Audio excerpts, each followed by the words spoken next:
Good evening friends. ETA business school में आपका स्वागत करता हूं। फ्रेंड्स, ये स्किल्स बेस्ड लर्निंग प्रोग्राम है। आज का एक बहुत ही इंपॉर्टेंट क्वेश्चन है कि क्या फॉरेन इन्वेस्टर्स और डोमेस्टिक इन्वेस्टर्स को सेल करने के लिए सेबी यानी security exchange board of India नियंत्रित करता है, रेगुलेट करता है या कंट्रोल करता है फॉरेन इन्वेस्टर्स को और डोमेस्टिक इन्वेस्टर्स को। फ्रेंड्स, सबसे पहले हम ये बताना चाहते हैं कि फॉरेन इन्वेस्टर्स क्या होते हैं और डोमेस्टिक इन्वेस्टर्स क्या होते हैं। देखो, फॉरेन इन्वेस्टर्स वो होते हैं जो विदेशी कंपनियां हैं, बाहर की कंपनियां हैं जो हमारे स्टॉक मार्केट में इन्वेस्टमेंट करते हैं। डोमेस्टिक इन्वेस्टर्स वो होते हैं कि जो हमारे डोमेस्टिक इन्वेस्टर्स हैं, जो बड़ी बड़ी कंपनियां हैं, वो शेयर बाजार में पैसा लगाती हैं। ठीक है, एक तो हो गया फॉरेन इन्वेस्टर्स, दूसरा हो गया डोमेस्टिक इन्वेस्टर्स। ये दोनों के दोनों व्हेल कहो या शार्क कहो, ये दोनों के दोनों व्हेल्स की तरह होते हैं। व्हेल का मतलब आप समझ गए, बहुत बड़ी मछली जो बहुत सारा पैसा स्टॉक मार्केट के अंदर इन्वेस्ट करते हैं। जब ये हमारे शेयर बाजार में जब पैसा इन्वेस्ट करते हैं, यानी कि जब एंट्री करते हैं, तो शेयर बाजार में हलचल मचती है। और जब ये शेयर बाजार से सेल करते हैं यानी निकलते हैं, तो भी बहुत बड़ी हलचल होती है। तो जो लोग शेयर बाजार में ऑलरेडी हैं उनको समझ में आ गया होगा कि मार्केट गिरती कैसे है, उठती कैसे है, कंसोलिडेशन में कब रहती है। ये सारी चीज़ों को वो फील कर चुके होंगे, महसूस कर चुके होंगे। और जो लोग अभी नए नए हैं, जो नए इन्वेस्टर्स हैं, उनको ये चीज़ें समझनी चाहिए कि फॉरेन इन्वेस्टर्स क्या होते हैं और डोमेस्टिक इन्वेस्टर्स क्या होते हैं। Sorry friends. तो आइए चलते हैं, हम सेबी के बारे में थोड़ा समझते हैं। देखो, फॉरेन इंस्टीट्यूशनल इन्वेस्टमेंट, सेबी क्या करता है, इसको एक रेगुलेशंस है, सेबी रेगुलेशंस 1995। इन 1996 97 बहुत सारे चेंजेस सेबी ने किए थे। सेबी ने जो रेगुलेशंस थी, इसके अंदर उसने क्या किया कि जो फॉरेन इंस्टीट्यूशनल इन्वेस्टर्स हैं, उनको डाइवर्सिफाई करके ही इन्वेस्टमेंट करनी है शेयर बाजार के अंदर। ठीक है, डाइवर्सिफाई करके। And to further facilitate inflow of foreign portfolio investment, जो फॉरेन इन्वेस्टर्स हैं उनके पोर्टफोलियो को जो इनफ्लो हो रहा है, यानी कि जो वो लोग जब पैसा शेयर बाजार के अंदर लगा रहे हैं, तो सेबी उसको फैसिलिटेट करता है। यानी कि ये देखता है, ये चेक करता है कि कौन फॉरेन इन्वेस्टर्स कहाँ कहाँ पर पैसा लगा रहे हैं। ठीक है, उसका रेशो क्या है, वो सारी चीजों को ये चेक करता है, ओवरसी करता है। The changes have also aimed at facilitating investment in debt securities, जो डेट सिक्योरिटीज है, बॉन्ड्स हैं, उनके अंदर भी जो एफ है वो इन्वेस्टमेंट कर सकते हैं। ठीक है, तो जो एलिजिबल कैटेगरीज है जो एफ की, उसको आगे इन्होंने एक्सपेंड कर दिया है। उसमें कुछ यूनिवर्सिटी फंड्स हो गए, क्योंकि पहले यूनिवर्सिटीज जो फंड्स थे वो शेयर बाजार के अंदर पैसा नहीं लगा सकते थे। लेकिन अब क्या है कि वो उसके बाद 1996 97 के बाद यूनिवर्सिटी जो फंड्स हैं वो अपना पैसा लगा सकते हैं। चैरिटेबल ट्रस्ट अपना पैसा लगा सकते हैं, जो चैरिटेबल सोसाइटीज है वो पैसा लगा सकते हैं। ठीक है, फाउंडेशंस हैं वो पैसा लगा सकते हैं। और which have a track record of 5 years, उनका 5 साल का ट्रैक रिकॉर्ड्स होना चाहिए। And which are registered with a statutory authority in their country of corporation और एस्टेब्लिशमेंट, यानी कि वो एक स्टैट्यूटरी अथॉरिटी के द्वारा वो रजिस्टर्ड होने चाहिए, तभी जाके वो इंडियन स्टॉक मार्केट के अंदर इन्वेस्टमेंट कर सकते हैं। ठीक है फ्रेंड्स, तो पहला पॉइंट ये हो गया। दूसरा पॉइंट है, ईच एफ और सब account of F I has been permitted to invest up to 10%। यानी कि जो एफ है, अगर वो एक सिंगल कंपनी है, ठीक है, सपोज XYZ कंपनी है, तो वो किसी भी इक्विटी का 10% वो इन्वेस्टमेंट कर सकता है। जैसे सपोज 1 लाख शेयर्स अगर इशू किए गए हैं किसी कंपनी के द्वारा, तो वो 10,000 शेयर्स को वो बाय कर सकता है। समझ गए, 10% इक्विटी को वो बाय कर सकता है। तो ये लिमिट एक सेट की है सेबी ने। ठीक है, उसी इक्विटी के अंदर उसी इक्विटी के अंदर सारे जितने भी एफ हैं, जैसे सब NRIs हैं, नॉन रेजिडेंट इंडियंस हैं, फॉरेन इंस्टीट्यूशनल इन्वेस्टर्स हैं, जो कंपनीज होती हैं वो फॉरेन इंस्टीट्यूशनल इन्वेस्टर्स होते हैं। NRIs होते हैं जो इंडिविजुअल्स होते हैं, वो पैसा लगा सकते हैं शेयर बाजार के अंदर। और ओवरसीज कॉर्पोरेट बॉडीज होती हैं, जो कॉर्पोरेशंस हैं, वो भी पैसा लगा सकते हैं। तो सारी मिलके उस इक्विटी के अंदर 24% तक लिमिट किया हुआ है इसमें सेबी ने अपने अकॉर्डिंग 24% तक लिमिट किया है। लेकिन आगे बताएंगे आपको कि आगे क्या डिफरेंस आ रहे हैं इस चीज को भी लेके, क्योंकि अभी ये लिमिट क्या है, 24% की है, लेकिन आगे हम बताएंगे कि ये 24% को भी पार कैसे कर दिया है। ठीक है, तो इसका मतलब है कि 24% जो लिमिट है से 30% तक मैक्सिमम लिमिट हो सकती है सेबी के द्वारा, अगर in case of individual companies है who have obtain shareholder approval for the same. यानी कि इंडिविजुअल अगर कंपनीज है, अकेली अकेली अगर कंपनीज है, not a group of companies, तो वो मैक्सिमम सारी मिलके 30%, यानी कि 1 लाख अगर शेयर्स हैं तो 30,000 शेयर्स वो खरीद सकते हैं। ठीक है, इसका मतलब 30% वो उस इक्विटी के अंदर अपना इन्वेस्टमेंट कर सकते हैं। ठीक है, फिर आगे है F eyes have been permitted to invest in unlisted securities के अंदर, जो पहले नहीं था, अनलिस्टेड सिक्योरिटीज के अंदर भी वो उनको परमिट कर दिया गया है। F eyes have been allowed to invest their proprietary funds भी अलाउड कर दिए गए हैं कि वो प्रोप्रिएटरी फंड्स को भी इन्वेस्टमेंट कर सकते हैं अपने। उसके बाद जो एफ आईज हैं, ठीक है, सेबी ने उनको एक अप्रूवल और दिया है कि 100% वो अपने पोर्टफोलियो को डेट सिक्योरिटीज के अंदर लगा सकते हैं। यानी कि डेट सिक्योरिटीज आपको समझ में आ गया होगा कि ये जो डेट सिक्योरिटीज होती हैं जैसे बॉन्ड्स वगैरह होते हैं ये, ठीक है, कहते हैं ना डेट सिक्योरिटीज के अंदर आपको जो 100% है वो रिटर्न मिलता है। ठीक है, जैसे आपकी एफडीज होती हैं इसी टाइप से डेट सिक्योरिटीज होती हैं जो कि स्टॉक मार्केट के अंदर लगाया जाता है और उसमें एंश्योर किया जाता है कि इतना रिटर्न जो इन्वेस्टर्स होते हैं उनको देना ही देना होता है। तो इसका मतलब है कि वो लोग अपनी 100% जो पोर्टफोलियो है वो डेट सिक्योरिटीज के अंदर डाल सकते हैं। ठीक है, तो ये सेबी ने उनको परमिट किया है। ठीक है फ्रेंड्स, अब क्वेश्चन ये आता है कि यदि कोई इक्विटी है, यानी कोई कंपनी है शेयर बाजार के अंदर लिस्टेड है। अब कई बार हमने देखा होगा कि मोर देन 50%, 70% होल्डिंग्स होती है एफआईज की, यानी फॉरेन इंस्टीट्यूशनल इन्वेस्टर्स की। तो आप सोच रहे होंगे कि ये तो 30% की सेबी ने लिमिट की है। ठीक है, अब क्या है कि इस लिमिट को तो तोड़ दिया गया है, यानी कि क्या ये वायलेशन है, जो रूल्स है उन इस रूल्स को क्या उन्होंने तोड़ा है, क्या किया है।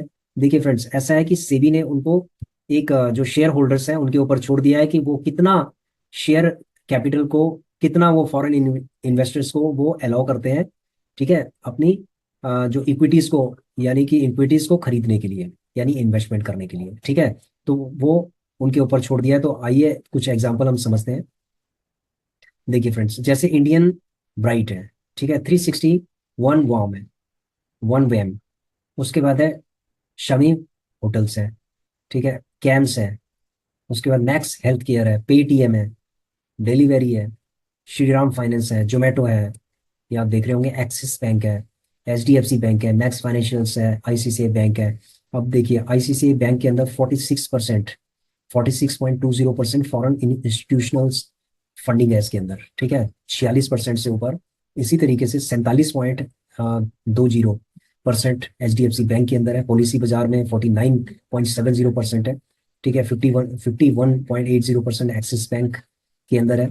तो जो ये कंपनीज हैं इनके अंदर जो फॉरेन इंस्टीट्यूशनल इन्वेस्टर्स की जो होल्डिंग है वो इतनी है। ठीक है, किसी के अंदर 70% है, किसी के अंदर 58% है। तो आप ये देख रहे होंगे कि मोर देन 40% है। ठीक है, जबकि 30% उन्होंने, सेबी ने इसको रेगुलेट किया हुआ है कि 30%, लेकिन ये फिर भी 30% को, ये सीलिंग को ये क्रॉस कर रहा है।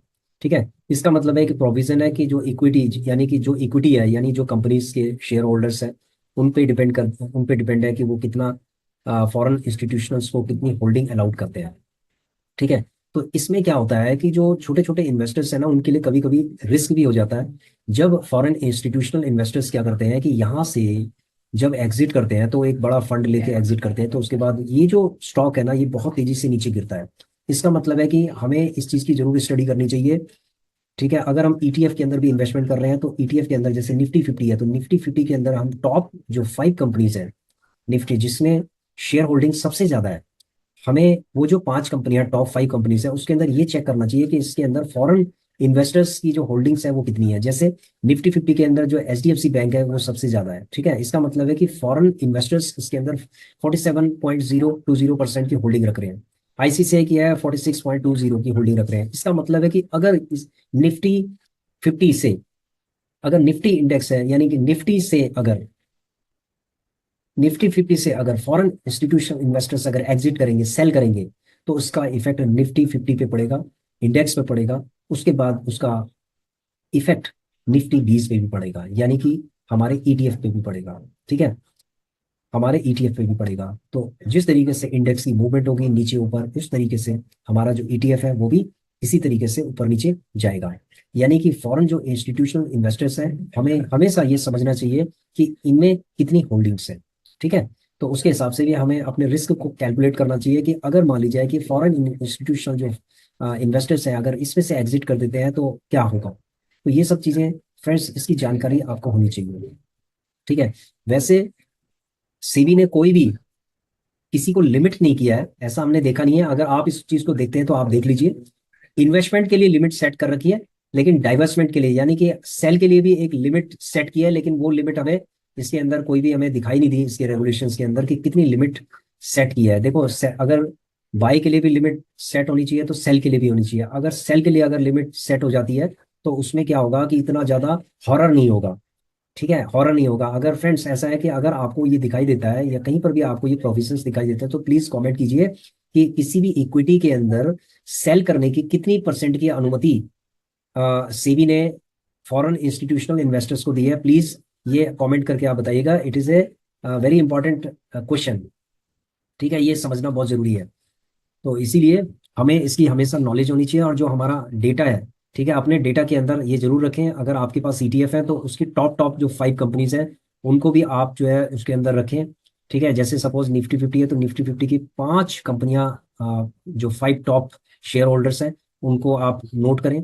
उसके बाद उनकी फॉरेन जो परसेंटेज होल्डिंग परसेंटेज है वो भी उसके सामने लिखें। ठीक है, और उसके अंदर फिर जो भी चेंजेस होते हैं वो देखें कि सपोज सेल होता है तो वो आज देखो ये क्वार्टरली पता चल जाता है कि किस इक्विटी की फॉरेन FIs होल्डिंग कितनी है। ये क्वार्टरली बेसिस पे पता चलता जाता है। तो अगर मान लीजिए कि किसी इक्विटी की क्वार्टरली FIs की होल्डिंग अगर सेल हो रही है तो इसका मतलब है कि वो आगे, वो स्टॉक आगे और नीचे जाने के उसके चांसेस हैं। अगर फॉरेन इन्वेस्टर्स अगर उसके अंदर एंट्री कर रहे हैं तो इसका मतलब है कि वो आगे उसके बढ़ने के चांसेस हैं। ठीक है फ्रेंड्स, तो ये समझना बहुत जरूरी है। अगर आप किसी भी ETF या उसमें इन्वेस्टमेंट कर रहे हैं तो आपको ये समझना बहुत जरूरी है। वैसे मैंने एक वीडियो बनाई थी, 9 ETFs हैं। ये जो 9 ETFs हैं इसके ऊपर भी आप इसी तरीके की आप रिसर्च कीजिए और इसके अंदर देखिए कि FIs की होल्डिंग्स कितनी है। इनके स्टॉक्स के अंदर जो टॉप होल्डिंग्स हैं इनकी 5 5 कंपनियां आप देखिए। जैसे ITBs है तो ITBs के अंदर जो टॉप क्लास की 5 कंपनीज है जिनकी सबसे ज्यादा होल्डिंग है, उसके अंदर ये चेक कीजिए कि FIs की होल्डिंग कितनी है। ठीक है फ्रेंड्स, वैसे ये जो 9 ETFs हैं जो हमने आपको बताया है इनमें सारे ब्लू चिप कंपनीज है।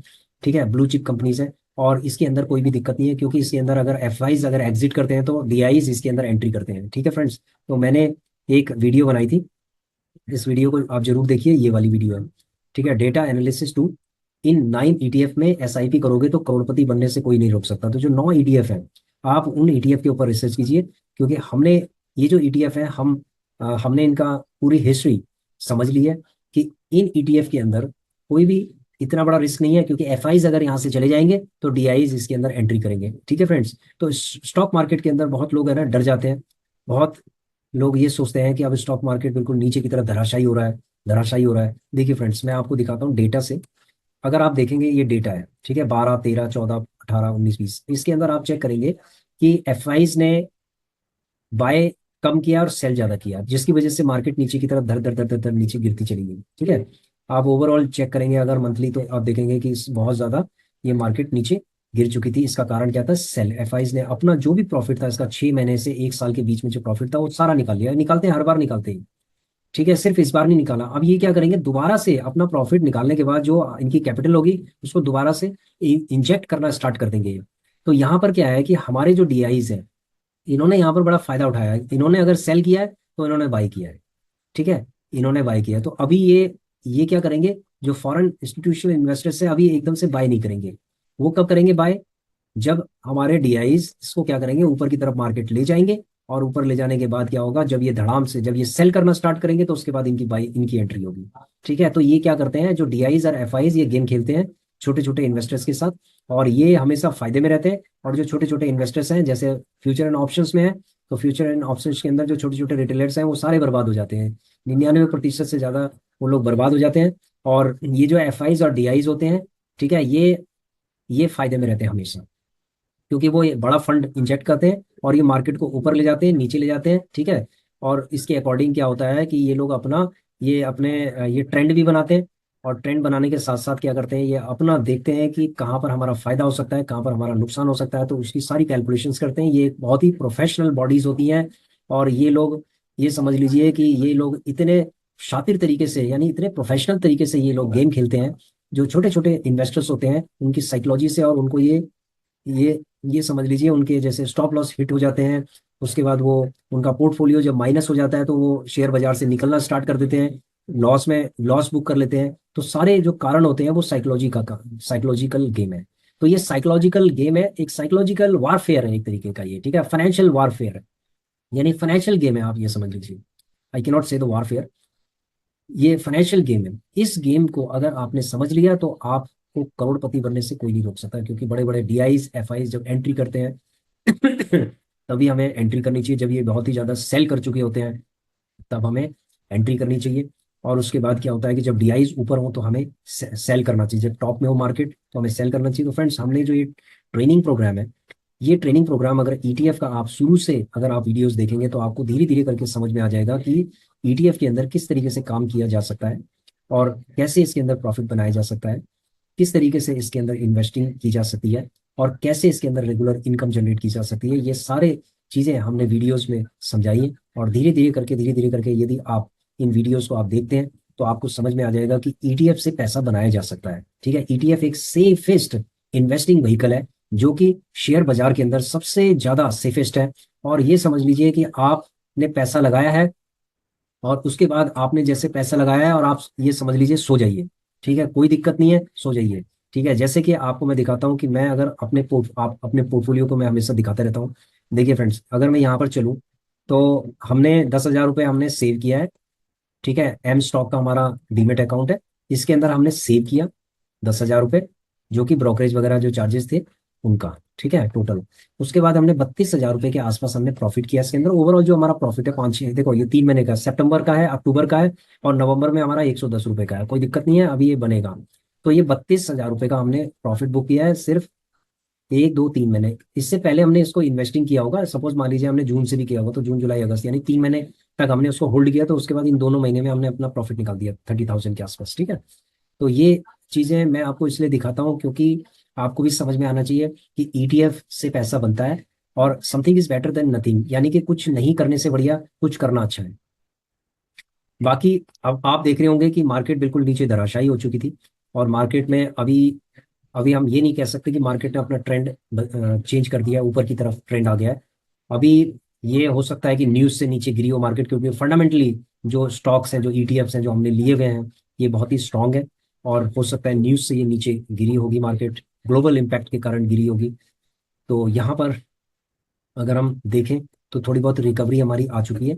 ठीक है, अगर हम ये थोड़ी और अगर रिकवरी आ जाएगी, यानी कि 5,000 तक अगर ये रिकवरी आ जाएगी, तो हम अच्छा खासा इसको होल्ड करके, और 1 महीना अगर हम इसको होल्ड करते हैं तो 10-12 हज़ार का हमारा इसमें प्रॉफिट हो सकता है। ठीक है फ्रेंड्स, बाकी हम रेगुलर इनकम के लिए मान लीजिए किसी में अगर हमारा 2,000 हो जाता है, 1,500 हो जाता है, 500 रुपये हो जाता है, ऐसे करके अगर होता जाएगा तो हम उसमें से प्रॉफिट निकालते जाएंगे, क्योंकि हम रेगुलर इनकम के लिए हमने दोनों जो डीमेट अकाउंट्स हैं उन दोनों डीमेट अकाउंट को हमने रखा हुआ है। और थर्ड डीमेट अकाउंट हमने अभी हम ओपन करेंगे जब हमारा दोनों डीमेट अकाउंट में मिला के, और ये लगभग ये अगर मैं कहूँ तो ये लगभग अगर 1 लाख के आसपास हो जाएगा, और दूसरे भी डीमेट अकाउंट के अंदर अगर हमारा 1 लाख के आसपास हो जाएगा प्रॉफिट, तो हम तीसरा डीमेट अकाउंट खोल के और उसके अंदर हम इन्वेस्टिंग करना स्टार्ट कर देंगे। ठीक है फ्रेंड्स, तो ये धीरे धीरे देखो, ये प्रोसेस धीरे धीरे एक स्लो प्रोसेस, लेकिन ये बहुत ही स्ट्रांग है और काम करने वाला ये प्रोसेस है।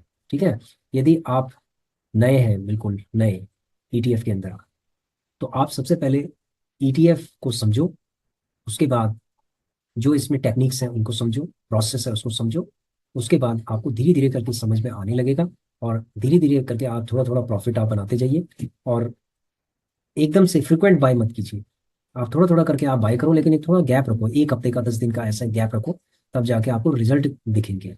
ठीक है, अगर आप एग्जिट करते हैं तो 100 रुपये 50 रुपये पे उसको एग्जिट मत कीजिए, कम से कम आप 500 रुपये जो रिस्पेक्टेबल अमाउंट है, यानी कि 1,000 रुपये के आसपास है, वो तो कम से कम लेके जाइए, 1,000 1500 2,000 रुपये। ठीक है, तो मार्केट हमेशा आपको प्रॉफिट देगी, यदि आप पेशेंस के साथ आप खड़े हैं तो आपको हमेशा जीत आपकी होगी। ठीक है फ्रेंड्स, बाकी लर्निंग के लिए वीडियोस आप देखते रहिए, और आप कुछ एक्सपेरिमेंट करते रहिए, रिसर्च कीजिए, एनालिसिस कीजिए, तभी जाके पैसा बनता है। ठीक है friends, thanks for watching our video, please share, subscribe and like our channel. Thank you.